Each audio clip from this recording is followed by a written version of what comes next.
Eh bien, nous nous retrouvons pour cet épisode numéro 2 du cours d'oxydoréduction et épisode qui est consacré au nombre d'oxydation ou degré d'oxydation des éléments chimiques dans les édifices. Eh bien, la définition, ce que nous appelons le nombre d'oxydation d'un élément dans un édifice polyatomique, c'est le nombre de charges purement formelles que porte cet élément si on attribue les doublets électroniques des liaisons aboutissant à celui-ci à l'élément le plus électronégatif. Je m'explique. Ici, vous avez l'atome d'oxygène, électronégativité 3,44, plus élevée que celle de l'hydrogène, 2,20 dans l'échelle de Pauling. Eh bien, ce doublet et celui-ci doivent être attribués à l'élément le plus électronégatif, ça veut dire qu'ils vont être attribués tous les deux à l'atome d'oxygène. L'atome d'oxygène se retrouve donc entouré de 8 électrons. Or, il est arrivé avec 6 électrons de valence. 6 électrons, il vient de gagner 2 électrons.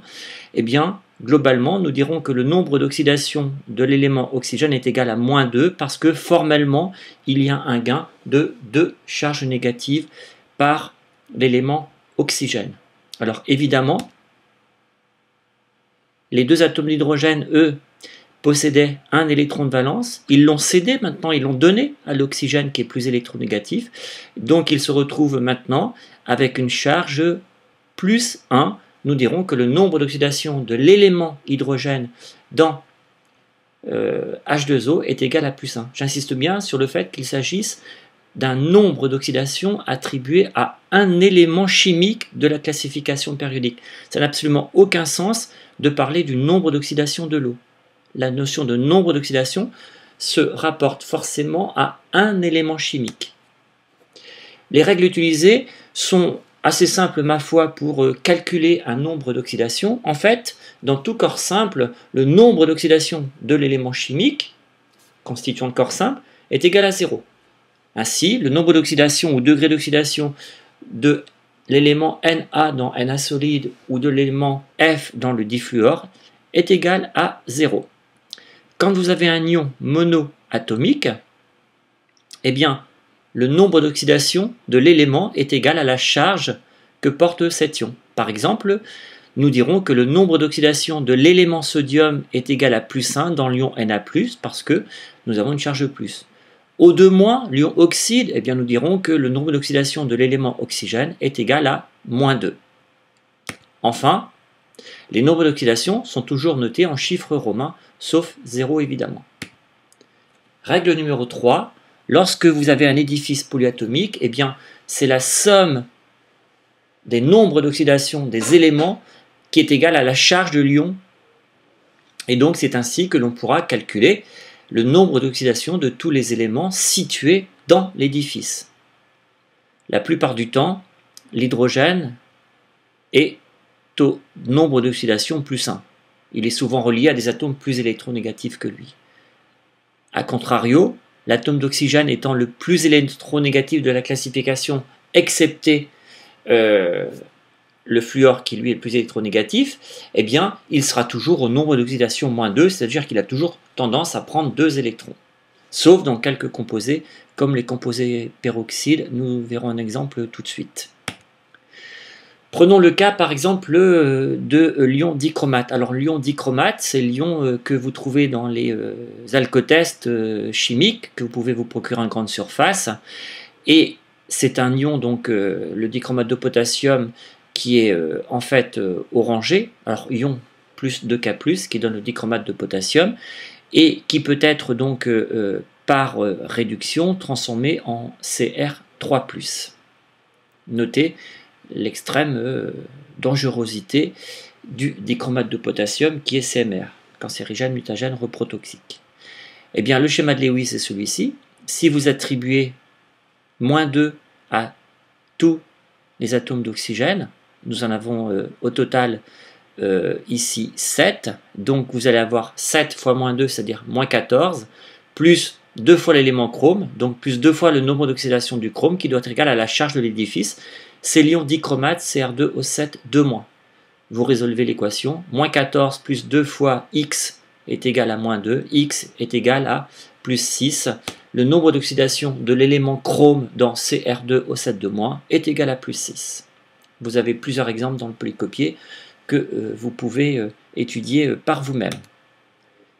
Vous voyez, là vous avez l'ion S2O8 2-, mais cette fois-ci nous prendrons bien -2 pour la plupart, j'allais dire, des atomes d'hydrogène, mais attention, ici, donc vous avez -1 parce qu'il a pris cet électron de valence, mais vous voyez, il n'y a aucune raison que ce doublet ne soit pas équitablement partagé, donc ce doublet reste alors bien partagé, et donc l'oxygène ne gagne qu'un électron, il est au degré -1 dans les composés peroxyde, comme par exemple dans le composé HOOH, c'est-à-dire l'eau oxygénée.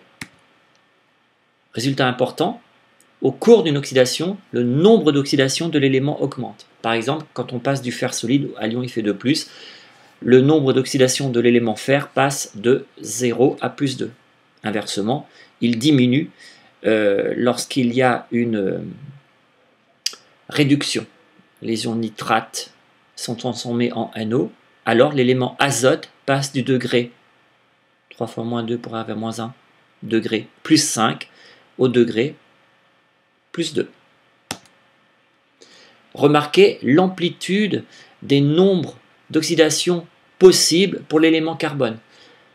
La configuration électronique de valence est 2s2, 2p2. Alors, soit il cède ces 4 électrons, comme dans CO2, le carbone est au degré +4, soit il en accepte pour avoir la configuration 2s2, 2p6, il en accepte 4, comme dans le méthane, et il sera au degré -4. L'amplitude vaut ici, donc vous voyez, +8. La même chose pour l'azote, par exemple. Ça se retrouve ici. Dans NH3, le nombre d'oxydation de l'élément azote est égal à -3, comme dans NH4+. Et quand l'atome d'azote a cédé tous ses électrons de valence, il est au degré d'oxydation maximale +5, comme dans l'ion nitrate. Mais vous remarquez qu'il y a plein de nombres d'oxydation intermédiaires qui sont possibles, et ils ne sont pas tous cités. N2 pour le degré 0 de l'élément azote, et nous en avons parlé déjà d'autres comme NO2, degré +4, ou dans NO2-, eh bien le nombre d'oxydation de l'élément azote est égal à +3, mais vous voyez toujours cette amplitude de 8. Même chose, bien sûr, pour le silicium, pour le phosphore, si on fait la même étude.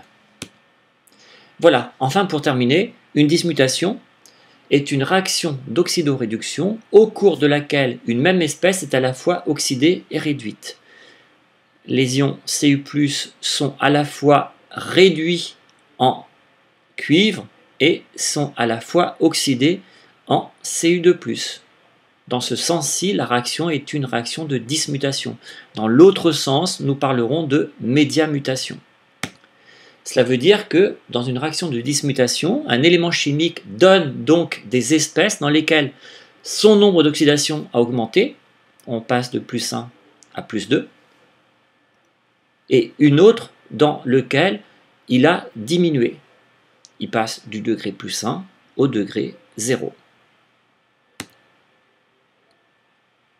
On pourrait dire que finalement, dans une réaction de dismutation, on a affaire à une espèce qui se dismute, c'est-à-dire que c'est une espèce amphotère redox, puisqu'elle est à la fois donneur dans un couple et accepteur dans l'autre, comme pouvaient l'être certains acides ou bases. Vous pourrez vous entraîner à calculer des nombres d'oxydation. Nous corrigerons ensemble cette série d'exemples. C'est la fin de ce second épisode consacré à une notion très importante qui est la notion de nombre d'oxydation dont nous aurons beaucoup besoin dans le chapitre qui s'intitulera Diagramme potentiel pH. Je vous retrouve pour l'épisode numéro 3.